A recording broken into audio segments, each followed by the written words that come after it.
So ಇವಾಗ going through the list ಈಗ mistakes to avoid for stomach. Main ಆಗಿ hybrid ಅಕ್ಕಿ ಅವಾಯ್ಡ್ ಮಾಡಿ. ನಿಮ್ಮ ಪ್ಯಾಂಕ್ರಿಯಾಸ್ ಚೆನ್ನಾಗಿರುತ್ತೆ, ಸ್ಟಮಕ್ ಚೆನ್ನಾಗಿರುತ್ತೆ, ನಿಮಗೆ ಗ್ಯಾಸ್ಟ್ರಿಕ್ಕೆ ಇರೋದೇ ಇಲ್ಲ. ನಾನು ನಿಮ್ಗೆ ಅಕ್ಕಿ ಕೊಡ್ತೀನಿ, ಒಂದು ಮಾತು ಹೇಳ್ಕೊಡ್ತೀನಿ. ನಾನು ಅಕ್ಕಿನ ಬಳಸಿದರೆ ವಿತಿನ್ 3 ವೀಕ್ಸಲ್ಲಿ ನಿಮ್ಗೆ ಎಸಿಡಿಟಿ ಗ್ಯಾಸ್ಟ್ರಿಕ್ ಇರೋಲ್ಲ. ಏನು ನಿಮ್ಮ ಅಕ್ಕಿ ಹೆಸರು? ನಾರ್ಮಲ್ ಸಿದ್ಧ ಸಣ್ಣ ಬೆಳಿತೀನಿ, HMT ಸೋನಾ ಬೆಳಿತೀನಿ, ಮತ್ತು ಗಂಧಸಾಲೆ ಇದೆ, ಓಕೆ, ಮತ್ತು ದೊಡ್ಡ ಬೈರಾನಲ್ಲಿದೆ, ರಕ್ತಸಾಲೆ ಬೆಳಿತೀನಿ. ಒಂದು 8-10 ತಳಿ ಬೆಳಿತೀನಿ ನಾವು. ಎಲ್ಲ ಅಕ್ಕಿ ಹೆಸರು ಕೇಳೇ ಇಲ್ಲ ಸರ್ ನಾನು. ಸೊ ಈ ಅಕ್ಕಿನ ನಾನು ಮುಂಚೆನೇ ಏನಾಗುತ್ತೆ ಅಂತ ಹೇಳೇ ಕೊಡ್ತೀನಿ. ಇವತ್ತು ಸ್ಟಾರ್ಟ್ ಮಾಡಿ ನಮ್ಮ ಅಕ್ಕಿನ, ವಿತಿನ್ 1 ವೀಕಲ್ಲಿ ನಿಮಗೆ ಕಾನ್ಸ್ಟಿಪೇಷನ್ ಬೋವೆಲ್ ಪ್ರಾಬ್ಲಮ್ ಹೋಗುತ್ತೆ. 2ನೇ ವಾರಕ್ಕೆ ಎಸಿಡಿಟಿ ಗ್ಯಾಸ್ಟ್ರಿಕ್ ಹೋಗುತ್ತೆ. 3ನೇ ವಾರಕ್ಕೆ ಬಾಡಿ ಎನರ್ಜಿ ಬಂದುಬಿಡ್ತೈತೆ. 4ನೇ ವಾರಕ್ಕೆ ಅಕ್ಕಿ ತಿಂದಿಲ್ಲ ಅಂದರೆ ಮತ್ತೆ ಎಲ್ಲ ವಾಪಸ್ ಬರ್ತೈತೆ. ನೀವು ನೋಡಬೇಕು ನಮ್ಮ ಅಕ್ಕಿ ಡಿಮ್ಯಾಂಡು. ಪೇ ಮಾಡಿಬಿಟ್ಟು 2 ತಿಂಗಳು ಕಾಯ್ತಿರ್ತಾರೆ. ಎಲ್ಲರೂ ನೋಡಿದ್ದೀರಾ? The pay and wait. ಎಷ್ಟು ಟನ್ ಬೆಳಿತೀರಿ ತಾವು? ಅಂದರೆ 50-100 ಎಕರೆ? ಅಷ್ಟೇ ಜಾಸ್ತಿ. ಅಂದರೆ ನಾವು ಒಬ್ಬರೇ ಬೆಳೆಯಲ್ಲ, ನಮ್ಮ ಅಣ್ಣವ್ರು ನಮ್ಮ ಊರಲ್ಲಿ 2 ಇದ್ದಾರೆ, ಅವರು ಸ್ವಲ್ಪ ಬೆಳೀತಾರೆ. ಅವ್ರು ಸುತ್ತಮುತ್ತ ಇರೋರಿಗೆ ಸ್ವಲ್ಪ ಕೊಡ್ತಾರೆ. ತುಂಬ ಜನ ಬೆಳೆಯಲ್ಲ ಇದನ್ನು, ದೇಸಿ ತಳಿ ಇಳುವರಿ ಕಡಿಮೆ ಅಂತೇಳಿ. ಇವ್ರಂಗೆ ತಿನ್ನೋರು ತುಂಬ ಸ್ಮಾರ್ಟು. ಒಳ್ಳೆ ಕ್ವಾಲಿಟಿ ಬೇಕು, ಕಡಿಮೆ ರೇಟಿಗೆ ಬೇಕಂತಾರೆ. ಇದಕ್ಕೆ ಎಷ್ಟಿರುತ್ತೆ ಯೂಶಲಿ? ಅಲ್ಲಿ ಒಂದು ಪಿಜ್ಜಾಗೆ 700 ರೂಪಾಯಿ 800 ರೂಪಾಯಿ ಕೊಡ್ತೀರಾ ಆ ದರಿದ್ರ ಊಟಕ್ಕೆ. ಒಳ್ಳೆ ಅಕ್ಕಿ ನಿನ್ನ ಪ್ಯಾಂಕ್ರಿಯಸ್ನೇ ರಿಜುನೇಟ್ ಮಾಡೋಂಥದ್ದು, ನಿನ್ನ ಸ್ಟಮಕ್ಕನ್ನೇ ಸ್ಟ್ರೆಂತ್ ಮಾಡೋಂಥದ್ದು, ನಿನ್ನ ಬಾಡಿನೇ ಚೆನ್ನಾಗಾಗುತ್ತಲ್ಲ. ನಾನು ಯಾರಿಗೋ ಬಿಸ್ನೆಸ್ ಮ್ಯಾನಿಗೆ ಕೊಡಿ ಅಂತ ಹೇಳ್ತಾ ಇಲ್ಲ. ನಿನ್ನ ಸುತ್ತಮುತ್ತ ಯಾವುದೋ ಒಬ್ಬ ರೈತ ಬೆಳೀತಾ ಇದ್ದಾನಂದರೆ ಅವನ್ನ ರೆಸ್ಪೆಕ್ಟ್ ಮಾಡಿ ಖುಷಿಯಿಂದ ಕೊಟ್ಟು ಬಾ. ಯಾವಾಗ ಅದೆಲ್ಲ ಬರುತ್ತೆ ಅಂದರೆ ಇದ್ರ ಬಗ್ಗೆ ತಿಳುವಳಿಕೆ ಬಂದಾಗ. ನಾನು ಮೊನ್ನೆ ನಮ್ಮ ಊರ ಪಕ್ಕಿಂಗೆ ವಾಕಿಂಗ್ ಹೋಗ್ತಿದ್ದೆ, ನಾಟಿ ಕೋಳಿ ಇತ್ತು. ಅವ್ರ ಮನೆಗೆ ಹೋಗಿ ಕೇಳಿದೆ, ಮೊಟ್ಟೆ ಇದೆ ಅಮ್ಮ ಅಂದರು. ಇದೆ ಅಂದರು. ಅವರಿದ್ದು ಎಷ್ಟು ಒಂದು ಅಂತಂದ್ರೆ 15 ರೂಪಾಯಿಗೆ ಒಂದು ಅಂದರು. ಮೇಡಮ್ ನಾನು 25 ರೂಪಾಯಿಗೆ ಒಂದು ಕೊಡ್ತೀನಿ ತಗೊಳ್ಳಿ ಅಂದೆ. ಅವ್ರಂದರು, ಇವನಿಗೆ ತಲೆ ಕಟ್ಟತಾನೆ, ಗುಂಗುರು ಕೂಲಿ 25 ರೂಪಾಯಿಗೆ ಒಂದು ಕೊಡ್ತಾನೆ ಅಂತ. Because I know that value. ನಿಮ್ಮ ಥರ ಎಷ್ಟು ಜನ ಇರ್ತಾರೆ ಅನ್ನೋದು. ಹಾಂ, ನಮ್ಮ ಥರ ಅಂತಲ್ಲ, ತಿಳ್ಕೊಂಡಾರೆ ಎಲ್ಲರೂ ಹಿಂಗೆ ಇರ್ತಾರೆ. ನೀವು ಒಳ್ಳೆ ದೇಶಿ ತಳಿ ಮೊಟ್ಟೆನ ನಿಮ್ಮ ಮಕ್ಕಳಿಗೆ ಕೊಟ್ಟಿರಿ ಅಂದರೆ ಅದಕ್ಕಿಂತ ಬೆಸ್ಟ್ ಸೋರ್ಸ್ ಆಫ್ ಪ್ರೋಟೀನ್ ಯಾವುದೂ ಇಲ್ಲ. ಸೂಪರ್ ಈಸಿ ಡೈಜೆಸ್ಟಬಲ್, ಕಿಡ್ನಿಗೆ ಲಿವರ್ಗೆ ಯಾವುದಕ್ಕೂ ಲೋಡ್ ಮಾಡಲ್ಲ. ಕಿಡ್ನಿ ಲೋಡ್ ಆಗೋದು ರೆಡ್ ಮೀಟಿಂದ. ಹಾಗಾಗಿ ನಾನು ಹೇಳೋದೇನೆಂದರೆ ಆದಷ್ಟು ದೇಶಿ ತಳಿ.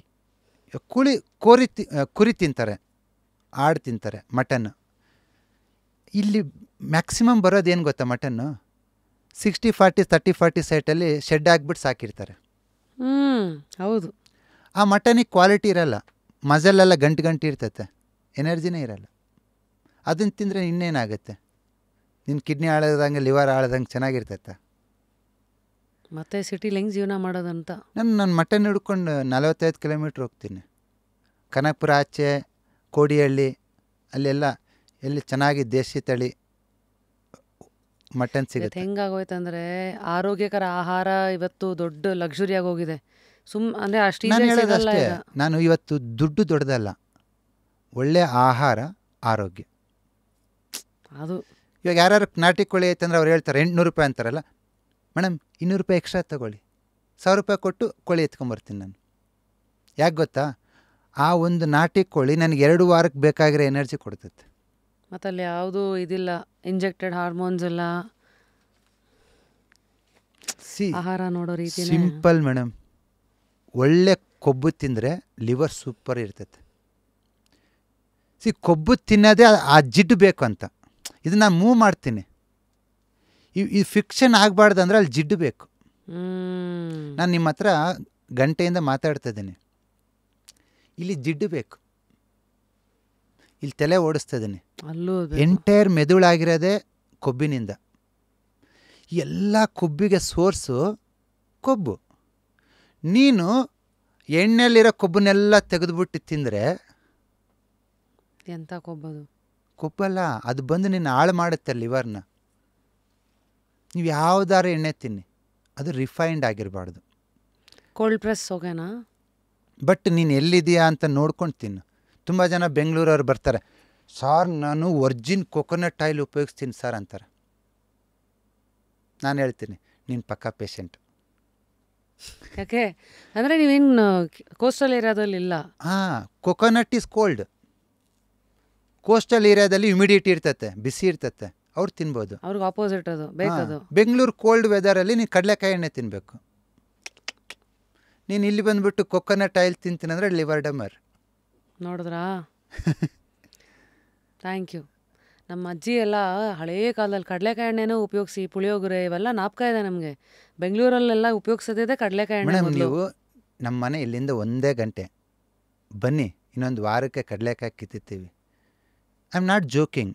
ನನ್ನ ಕಡಲೆಕಾಯಿನ ಜಸ್ಟ್ ತಿನ್ನಿ, ಆ ಆರೋಮ, ಆ ಟೇಸ್ಟ್ ಹೆಂಗಿದೆ ಅಂದರೆ, ನೀವು ಬೆಳಿಗ್ಗೆ ಒಂದಿಷ್ಟು ಕಡಲೆಕಾಯಿ ತಿಂದುಬಿಟ್ರೆ ಸಂಜೆ ತನಕ ಎನರ್ಜಿ ಇರ್ತೈತೆ.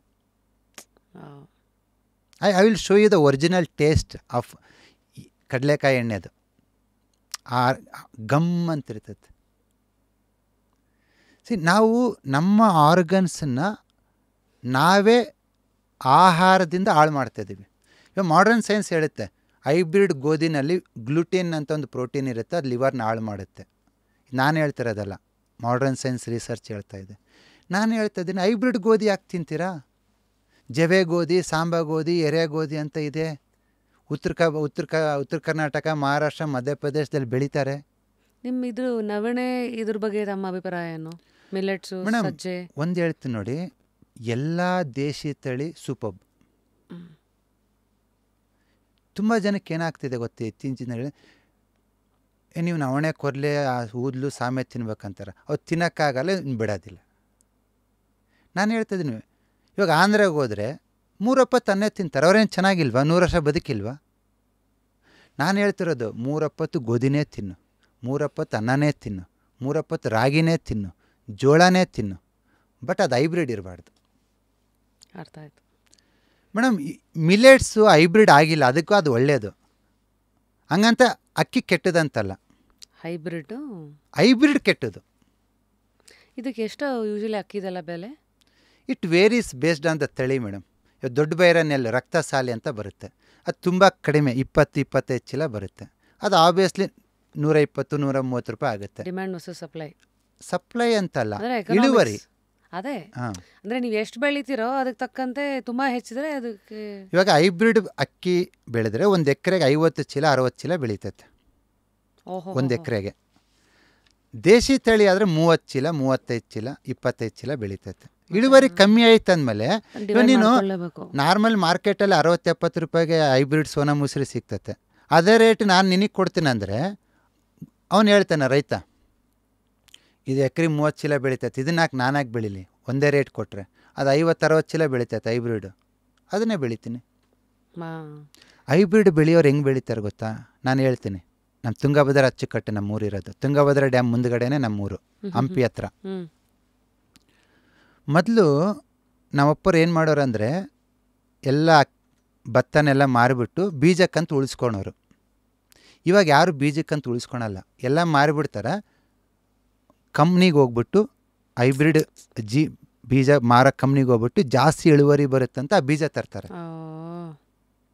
ನಾನು ಒಂದು ಗಮನಿಸಿದೆ, ನಮ್ಮೂರಲ್ಲಿ ನಾವು ನಾಟಿ ತಳಿ ಬೆಳಿತೀವಿ, ಬೇರೆಯವ್ರು ಹೈಬ್ರಿಡ್ ಬೆಳೀತಾರೆ. ಕೊಯ್ಲು ಮಾಡಿ ಆದಮೇಲೆ ಒಂದು 10 ದಿವಸ 15 ದಿವಸ ಆದಮೇಲೆ ಭತ್ತ ಉದುರಿರುತ್ತಲ್ಲ, ನಮ್ಮದೆಲ್ಲ ಮೊಳಕೆ ಹೊಂದಿರ್ತೈತೆ, ಅಚ್ಚಗಾಗಿರ್ತೈತೆ. ಹೈಬ್ರಿಡ್ ಬೀಜ ಮೊಳಕೆ ಬರಲ್ಲ. ಅದಕ್ಕೆ ಹೈಬ್ರಿಡ್ ಬೀಜ ಯಾರೆಲ್ಲ ಬಿತ್ತನೆ ಮಾಡ್ತಾರಲ್ಲ, ಅದು ಅಕ್ಕಿ ಇರ್ಬೋದು, ಗೋಧಿ ಇರ್ಬೋದು, ತರಕಾರಿ ಇರ್ಬೋದು, ಆ ಬೀಜನ ಮತ್ತೆ ಬಿತ್ತನೆ ಮಾಡೋಕ್ಕೆ ಬರಲ್ಲ. ನೀವು ಮತ್ತೆ ಕಂಪ್ನಿಗೆ ಹೋಗ್ಬಿಟ್ಟು ಬೀಜ ತರಬೇಕು. ಆ ಬೀಜನ ಮತ್ತೆ ಬಿತ್ತನೆ ಮಾಡೋಕ್ಕೆ ಬರಲ್ಲ ಅಂದರೆ ಅರ್ಥ ಏನು? ಅದಕ್ಕೆ ರೀಪ್ರೊಡಕ್ಟಿವ್ ಎಬಿಲಿಟಿ ಇಲ್ಲ. ಅಂಥದ್ದನ್ನು ನೀನು ತಿಂದರೆ ನಿನಗೆ ರೀಪ್ರೊಡಕ್ಟಿವ್ ಎಬಿಲಿಟಿ ಬರಲ್ಲ. ಗೊತ್ತಾಯ್ತಾ ಇನ್ಫರ್ಟಿಲಿಟಿ ಎಲ್ಲಿ ಜನ್ರೇಟ್ ಆಗ್ತಿದೆ ಅಂತ? ಅದ್ಯಾವುದೋ ಒಂದು ಜೋಕ್ ಇದೆ, ಸೀಡ್ಲೆಸ್ ಫ್ರೂಟ್ಸ್ ತಿಂದರೆ ಸ್ಪರ್ಮ್ಲೆಸ್ ಆಗುತ್ತೆ ಅಂತ ಆಗ್ತೀರಾ ಅಂತ. ದಟ್ ಇಸ್ ದ ಲಾಜಿಕ್ ಅಷ್ಟೇ ಅಲ್ವಾ? ಸೊ ನೀವು ತಿನ್ನೋ ಆಹಾರಕ್ಕೆ ರೀಪ್ರೊಡಕ್ಟಿವ್ ಕ್ವಾಲಿಟಿ ಇಲ್ಲ. ಅಕ್ಕಿ, ಗೋಧಿ, ತರಕಾರಿಗಳು, ಹಣ್ಣುಗಳು. ಆ ರೀಪ್ರೊಡಕ್ಟಿವ್ ಕ್ವಾಲಿಟಿ ಇಲ್ಲ ಅಂದರೆ ನಿಮ್ಮ ದೇಹದಲ್ಲಿ ರೀಪ್ರೊಡಕ್ಷನ್ ಬೇಕು. ಮಕ್ಕಳು ಮಾಡೋಕ್ಕೊಂದೇ ಅಲ್ಲ, ಹೊಸ ಸೆಲ್ಸ್ ಕ್ರಿಯೇಟ್ ಆಗಬೇಕಲ್ಲ, ಹ್ಮ್ ಹೊಸ ಸ್ಕಿನ್ನು, ಹೊಸ ಬೋನು, ಹೊಸ ಕಿಡ್ನಿ, ಹೊಸ ಆರ್ಟು. ಎಲ್ಲವೂ ಮತ್ತೆ ಹುಟ್ಟಬೇಕಲ್ಲ. Every day millions of cells die ಆಗ್ತಿರುತ್ತೆ and millions of cells create ಆಗ್ತಿರುತ್ತೆ. ಆ ಕ್ರಿಯೇಟ್ ಆಗಬೇಕು ಅಂದರೆ ಯು ನೀಡ್ ರೀಪ್ರೊಡಕ್ಟಿವ್ ಎನರ್ಜಿ. ಅದನ್ನು ಕೊಡೋದು ಯಾರು ಗೊತ್ತಾ? ಕಿಡ್ನಿ. ಇವಾಗ ನೋಡಿ, ಒಂದು ಬರ್ಡ್ ಭೂಮಿ ಇರ್ತತೆ. Let's take in the month of May, ಎಲ್ಲ ಒಣಗಿರ್ತತೆ, ಭೂಮಿ ಎಲ್ಲ ಒಣಗಿರ್ತತೆ, ಬ್ರೌನ್ ಕಲರ್. ಒಂದೇ ಮಳೆ ಬಂದುಬಿಡ್ಲಿ ಹೆಂಗಿರ್ತತೆ? ಗ್ರೀನ್ ಆಗಿಬಿಡ್ತೈತೆ. Who is reason for that? ಇಲ್ಲಿ ಕಿಡ್ನಿ. ವಾಟರ್, ನೀರಿರೋದ್ರಿಂದ ರೀಪ್ರೊಡಕ್ಷನ್ ಆಯಿತು. ನೀರಿರೋದಲ್ಲಿ ಅದೇ ಥರ ನಿಮ್ಮ ದೇಹದಲ್ಲಿ ಆ ನೀರನ್ನು ಕೊಡೋದು ಯಾವುದು ಗೊತ್ತಾ? Kidney. That is the reason for reproduction. ನೀವು ರೀಪ್ರೊಡಕ್ಟಿವ್ ಮಾಡದೇ ಇರ್ತಕ್ಕಂಥ ಆಹಾರ ಕೊಟ್ಟರೆ ಕಿಡ್ನಿ ವೀಕ್ ಆಗ್ತಾ ಹೋಗುತ್ತೆ. 20-30 ವರ್ಷದ ಕೆಳಗಡೆ ಕಿಡ್ನಿ ಪೇಷಂಟ್ ಅಂದ್ರೇ ಗೊತ್ತಿದ್ದಿಲ್ಲ. ಇವತ್ತು ಓಣಿಗೊಂದು ಡಯಾಲಿಸಿಸ್ ಸೆಂಟ್ರ್ಗಳಿದ್ದಾವೆ. ಎಲ್ಲರಿಗೂ ಕಿಡ್ನಿ ಸ್ಟೋನ್ಸ್ ಬೇರೆ ಚಿಕ್ಕ ಚಿಕ್ಕ ವಯಸ್ಸಿಗೆ. ಎಲ್ಲ ಕಿಡ್ನಿ ಡಯಾಲಿಸಿಸ್ ಸೆಂಟ್ರ್ ಫುಲ್ ಆಗಿದ್ದಾವೆ. ಸರ್, ಈಗ ಮಾತಾಡ್ತಾ ಇರೋದ್ರಿಂದ ಟಾಪ್ 5 ಕಿಡ್ನಿನ ಆರೋಗ್ಯವಾಗಿ ಇಟ್ಕೊಳ್ಳೋ ಆಹಾರಗಳು ಯಾವುದು? ಫಸ್ಟ್ ಹೈಬ್ರಿಡ್ ತಿನ್ನಬಾರ್ದು. ನೀವೇನೇ ತಿಂದರೂ ದೇಶಿ ತಳಿ ತಿನ್ನಬೇಕು, ಅದು ಕಿಡ್ನಿಗೆ ಸ್ಟ್ರೆಂತನ್ನು ಕೊಡ್ತವೆ. ಸರಿ. ಮತ್ತು ಮಧ್ಯಾಹ್ನ ಊಟದಲ್ಲಿ ತಂಪಾದ ಏನಾದ್ರು ತಿನ್ನಬೇಕು. ಕಿಡ್ನಿ ಅಂದ್ರೇ ತಂಪಲ್ವಾ? ಮಜ್ಜಿಗೆ, ಹಸಿ ತರಕಾರಿ, ಹಸಿದೇನಾರು ತಿಂದಾಗ, fruits especially Musk Milan, water Milan seasonal ಟೈಮಲ್ಲಿ ಮಧ್ಯಾಹ್ನ ಟೈಮಲ್ಲಿ ತಿಂದರೆ ದಟ್ ಸ್ಟ್ರೆಂಥನ್ಸ್ ಯುವರ್ ಕಿಡ್ನಿ. ಸರಿ. ಮೂರನೇದು ಮೋಸ್ಟ್ ಇಂಪಾರ್ಟೆಂಟಾಗಿ ಕಿಡ್ನಿನ ಡ್ಯಾಮೇಜ್ ಮಾಡೋದು ಡೇರಿ ಪ್ರಾಡಕ್ಟ್ಸ್. ಅಂದರೆ ಜರ್ಸಿ ಹಸುದು, ಪಾಶ್ಚರೈಸ್ ಮಾಡಿರೋದು, ಸ್ಕಿಮ್ಡ್ ಮಿಲ್ಕ್ ಅಂತೀವಲ್ವ, ಅದನ್ನು ಬೆಳೆಸಬಾರ್ದು. ಹೋಲ್ಸಮ್ ಫುಡ್ ಇರಬೇಕು, ಸ್ಕಿಮ್ ಮಾಡಿರಬಾರ್ದು. ಎಲ್ಲ ಇರೋವಂಥದ್ದೇ ಒಳ್ಳೆ ಹಾಲು. ಆಯಿತು. Most important genetically modified protein ತಿನ್ನಬಾರ್ದು. ಹೈಬ್ರಿಡ್ ಕೋಳಿ, ಹೈಬ್ರಿಡ್ ಮಟನ್ನು, ಹೈಬ್ರಿಡ್ ಫಿಶ್ಶು, ಸಾಕಿರೋವು ಯಾವುದು ತಿನ್ನಬಾರ್ದು. ಅಟ್ಲೀಸ್ಟ್ ತಿನ್ನೋದನ್ನು ಕಮ್ಮಿ ಮಾಡಿರಿ, ಬಿಡೋಕ್ಕಾಗಿಲ್ಲ ಅಂದರೆ. ವಾರಕ್ಕೆ 3 ದಿವಸ ಚಿಕನ್ ತಿಂದೆ, 4 ದಿವಸ ಮಟನ್ ತಿಂದೆ ಅಂತ ಮಾಡಬೇಡಿ. ಸರಿ. ಯಾಕಂದರೆ ನಿಮ್ಮ ಪ್ರೋಟೀನ್ನ ಜೀರ್ಣ ಮಾಡೋದು ಕಿಡ್ನಿನೇ. ಪ್ರೋಟೀನ್ ಜೀರ್ಣ ಆಗೋದಕ್ಕೆ ನೀರಿನಾಂಶ ಬೇಕು. ಮುಂದಿಂದು ಐದನೇದು ಒಳ್ಳೆ ನಿದ್ದೆ. ಒಳ್ಳೆ ನಿದ್ದೆ ಮಾಡಿ. ಇನ್ನೊಂದು ಒಳ್ಳೆ ನಿದ್ದೆ ಅಂದರೆ ಎಷ್ಟು ಅವರ್ ಇವತ್ತಿಗೆ? ಅದರಲ್ಲೂ ಎದ್ದಾದ್ಮೇಲೆ ರೆಮ್ಮು ಅವೆಲ್ಲ ಬಿಟ್ಟಾಕಿ ಮೇಡಮ್, ನಾವೆಲ್ಲ ಮಾಡಿರೋದು ಅವೆಲ್ಲ. ಎದ್ದ ಮೇಲೆ ನೀವು ರಿಫ್ರೆಶ್ಡ್ ಎನರ್ಜೆಟಿಕ್ ಇರಬೇಕಷ್ಟೆ. ಗಂಟೆಗಳೇನಾರು ಇದೆಯಾ ಸರ್? 8 ಗಂಟೆ, 6 ಗಂಟೆ ಆ ಲೆಕ್ಕ ಏನಿಲ್ವಾ? ಆ್ಯಂಡ್ ಮೋಸ್ಟ್ ಇಂಪಾರ್ಟೆಂಟ್ಲಿ ಬ್ಲೂ ಬ್ಲ್ಯಾಕಲ್ಲಿರೋ ಫುಡ್ಡು ಕಿಡ್ನಿನ ಸ್ಟ್ರೆಂಥನ್ ಮಾಡ್ತವೆ. Blue black colour food. ಮತ್ತು ಕಿಡ್ನಿ ಶೇಪಲ್ಲಿ ಇರ್ತಕ್ಕಂಥ ಫುಡ್ಡು, ಅಲಸಂದಿ, horse gram, kidney beans, that strengthens the kidney. ಮತ್ತು ಬ್ಲ್ಯಾಕ್ ಕಲರಲ್ಲಿರೋದು, ಎನಿಥಿಂಗ್ ಬ್ಲ್ಯಾಕ್ ಆ್ಯಂಡ್ ಡಾರ್ಕ್. ಯಾಕಂದರೆ ಎಲ್ಲ ಈಗ ಅರ್ತ್ ಎಲಿಮೆಂಟ್ ಅಂತ. ಅರ್ತ್ ಅಂದರೆ ಎಲ್ಲೋ ಕಲರ್ ಫುಡ್ ಕೊಟ್ಟರೆ ಸ್ಟಮಕ್ ಚೆನ್ನಾಗಿರುತ್ತೆ. ಎಲ್ಲೋ ಪಂಪ್ಕಿನ್ ಆಗಿರ್ಬೋದು, ಫ್ರೂಟ್ಸ್ ಅವೆಲ್ಲ. ಅದೇ ಥರ ಬ್ಲ್ಯಾಕ್ ಬೆರ್ರಿ, ಬ್ಲೂಬೆರ್ರಿ, ನೇರಳೆ ಹಣ್ಣು, ಓಕೆ, ಮತ್ತು ಈ ಥರ ಬದನೆಕಾಯಿ ಇವೆಲ್ಲ ನಿಮಗೆ ಕಿಡ್ನಿನ ಸ್ಟ್ರೆಂಥನ್ ಮಾಡ್ತವೆ. ಹಳೆ ಕಾಲರು ಹೇಳೋರು ಬದನೆಕಾಯಿ ತಿಂದರೆ ಸೆಕ್ಸ್ ಎನರ್ಜಿ ಇಂಪ್ರೂವ್ ಆಗುತ್ತೆ ಅಂತ. ವೈ ಅಂದರೆ that purple dark colour is related to kidney.